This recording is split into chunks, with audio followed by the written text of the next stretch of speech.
Hey yo, salut les bros, salut madame, mademoiselles et messieurs. J'espère que vous pétez la forme. En tout cas, moi ça va.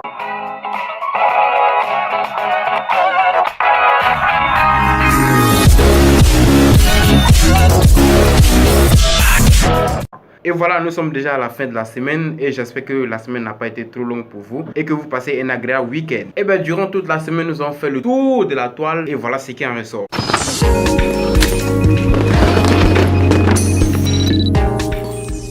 L'actualité de cette semaine a été marquée par la disparition du petit Axel. L'enfant a été retrouvé mort dans une piscine. En effet, l'enfant a été, on va dire, assassiné. Il a été retrouvé, selon mes sources, mort. Il y a une enquête qui a été ouverte par les autorités. Et il y a deux suspects. Il s'agit de M. Diré et de son vigile. Nous espérons que les autorités compétentes vont mettre main et pieds afin que justice soit faite parce qu'il faut punir ce genre d'acte afin que ça ne se répète pas. Il y a été déjà pour le petit Bouba et ça nous a vraiment fait mal le cœur. Et voilà encore un autre cas qui vient se présenter. Vraiment, il faut que les autorités, il faut que nous, parents, chacun apporte vraiment sa pierre afin que ce flux-là soit un peu... Il faut que ça disparaisse de la Côte d'Ivoire. C'est pas joli à voir, franchement.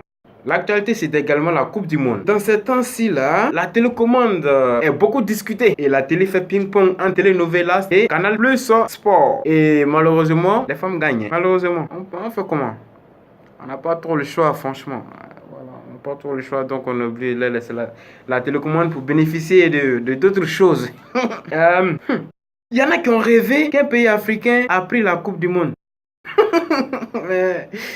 Attends, non. Comment des personnes peuvent organiser les choses? Les blancs ont fait les choses, et puis toi, un noir. Je suis pas en train de dire qu'on vaut rien quoi, mais franchement, regardez, c'est pas trop juste, hein. Il y a quelque chose qui va pas. Le rêve est permis, hein. Mais n'empêche que on leur dit vraiment félicitations. La Côte d'Ivoire n'a même pas pu arriver là-bas, donc il faut les féliciter. C'est un peu que Manioc devient à checker. La semaine passée, Abidjan s'est retrouvé sous les eaux. Qu'est-ce qui s'est passé? Il y a eu une très grosse pluie. Et cette pluie-là a décidé d'aller chez les boss. Et ça n'a pas été facile. Il y a des voitures qui sont parties. Et ce qui nous touche vraiment, c'est la perte en vie humaine. C'est vraiment déplorable. Mais on n'y peut rien. C'est un peu la nature. Ça nous fait vraiment mal au cœur. Ça sème vraiment le désordre. Et ce qui est encore compliqué, c'est que les météorologues disent que c'est pas encore fini. Qu'il y aura encore des pluies. Et ça, c'est pas bon pour nous. Hein. C'est pas bon. Ça peut quitter chez les boss pour aller ailleurs. Je touche du bois. Jamais cela ne va arriver et que nous prions Dieu afin que même s'il y a des pluies, que ça ne fasse plus de ravages. Franchement, dans ces jours, je vous dis d'être vraiment prudent sur Abidjan et de faire attention quand il pleut. Voilà, c'était tout pour l'actualité et nous allons passer...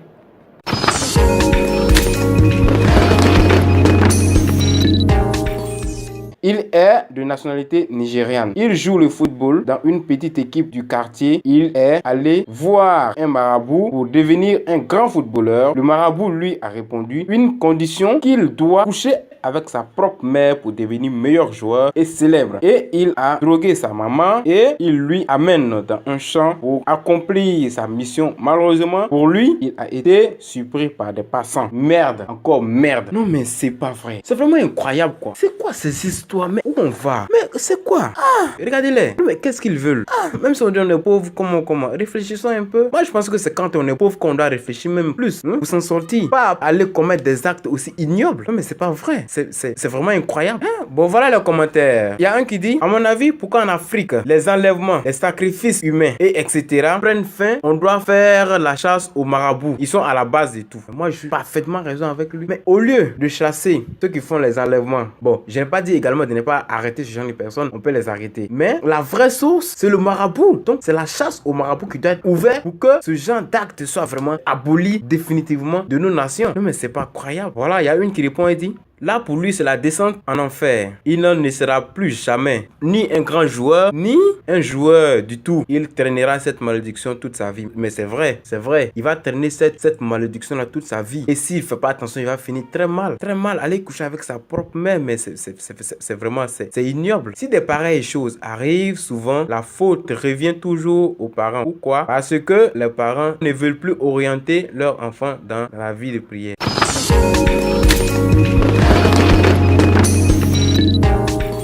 Et bien cette semaine j'ai trouvé également des vidéos, pas des vidéos mais j'ai trouvé une vidéo, non mais franchement une vidéo qui n'est pas possible. Tu peux pas la regarder finir sans rire, franchement. Et moi ça m'a vraiment fait couler des larmes, regardez.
Bon, d'accord, on a tous regardé la vidéo ensemble, donc vous voyez. En fait, je vous explique. Le principe, c'est quoi? En fait, les gars, ils ont construit dans le vide. Ils ont construit dans le vide. Et puis le pire, quand ils ont construit, les constructions sont en verre. C'est-à-dire à 50% en verre et puis en fer. Donc, quand tu marches dessus, tu as comme l'impression que tu flottes. Ou bien tu as comme l'impression que tu vas tomber au fait. Donc, comme il n'y a rien qui te soutient, forcément la peur arrive. C'est naturel. C'est naturel. En fait, les réactions sont naturelles. Mais seulement que ça fait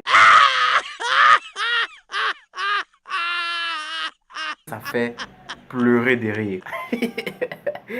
Ok. Et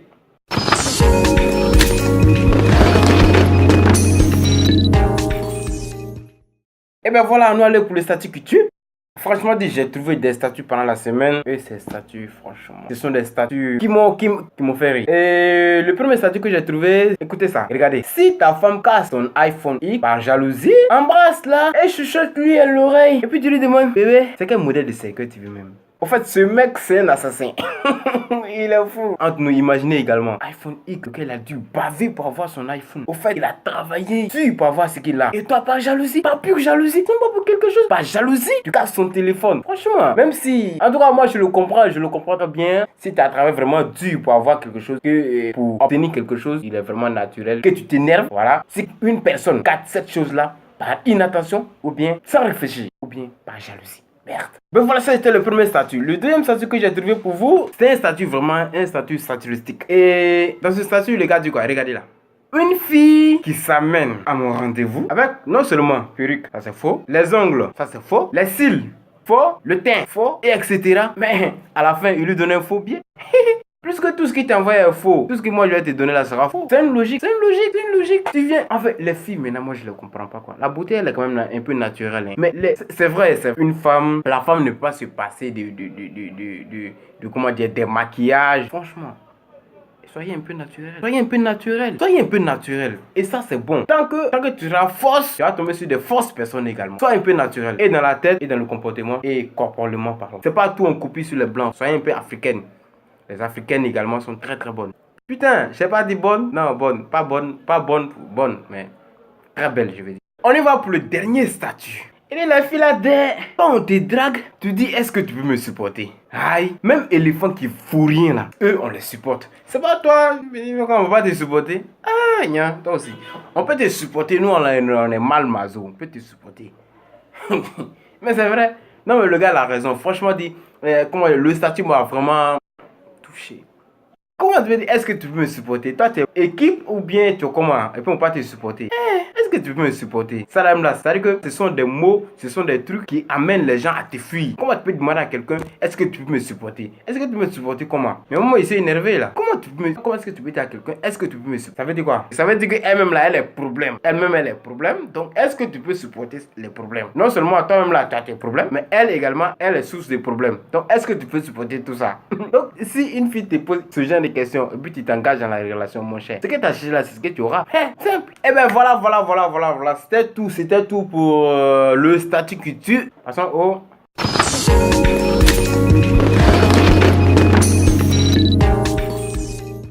Ok, c'est parti pour le proverbe. Voilà, durant toute la semaine, j'ai trouvé des proverbes qui donnent beaucoup de conseils. Le premier proverbe nous dit quoi? Qu'il ne faut jamais se disputer avec un menteur, car lui-même croit en ses propres mensonges. C'est ça la puissance de la croyance. Parce que le mec, il croit tellement en ce qu'il dit que tu ne pourras jamais le convaincre. Parce que le mec, quand il parle, il croit, il parle avec conviction, détermination. Mais dans son mensonge, il croit en ses mensonges. C'est ça également le pouvoir de la croyance. Ok, on passe au deuxième. Le deuxième nous dit quoi? Quand tu aimes ce que tu as tout ce dont tu as besoin. Je reprends. Quand tu aimes ce que tu as tout ce dont tu as besoin. Si vous comprenez, ça veut dire quoi? Ça veut dire que quand tu aimes ce que tu as, moi je donne seulement que mon avis. Ce proverbe-là veut dire en quelque sorte, quand tu aimes ce que tu as, Dieu augmente, Dieu te bénit avec d'autres choses. Enfin, voilà comment je vois les choses. Merci beaucoup d'avoir regardé toute la vidéo. Et je suis vraiment très content d'être ici et vraiment de faire cette vidéo parce que c'est vraiment quelque chose que j'aime. Et si vous appréciez également ce que je fais, donnez-moi un pouce bleu en bas. Je pense que ça va encore booster mon courage, ça va encore me donner plus de courage de continuer dans ce que je suis en train de faire et de vous donner encore le meilleur de moi, de donner encore plus de vidéos avec plus de qualité, plus de contenu, afin que à la longue, ça veut dire que ce soit vraiment des vidéos encore plus intéressantes. Ça veut dire que plus on avance, plus ça devient intéressant. Voilà, donc c'est déjà la fin de cette vidéo et je vous dis vraiment que j'ai été vraiment très heureux, très content de faire la vidéo. Et voilà quoi, la vie est un amour. Aimez vivre et vivez pour ce que vous aimez. On se dit à très bientôt dans la prochaine vidéo, la semaine prochaine. Bisous.